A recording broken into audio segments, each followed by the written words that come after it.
یہ جو چیزیں آپ نے بتائی سارے پوائنٹ، یہ ساری چیزیں اسلام میں لکھی ہوئی ہاں ہیں؟ یہ لکھی ہوئی ہے نا، تبھی تو ہمیں پتا چلا کہ یہ اللہ کی کتاب نہیں ہو سکتی، یہ کسی انسان کی سوچ ہو سکتی ہے۔ وہ انسان ہم نے ڈھونڈا تو وہ کریکٹر ہمیں محمد صاحب ملا۔ Wake up to reality.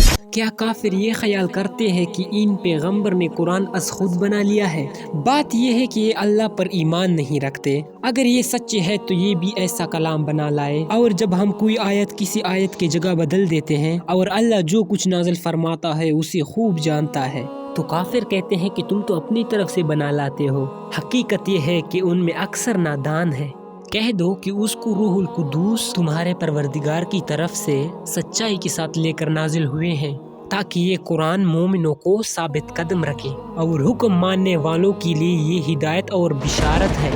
اور ہمیں معلوم ہے کہ یہ کہتے ہیں کہ اس پیغمبر کو ایک شخص سکھا جاتا ہے، مگر جس کی طرف تعلیم کی نسبت کرتے ہیں اس کی زبان تو عجمی ہے اور یہ صاف عربی زبان ہے۔ جو لوگ اللہ کی آیتوں پر ایمان نہیں لاتے ان کو اللہ ہدایت نہیں دیتا، اور ان کے لیے عذاب علیم ہے۔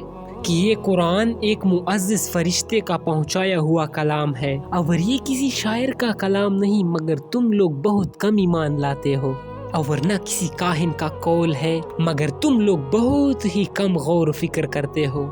یہ رب العالمین کا اتارا ہوا ہے۔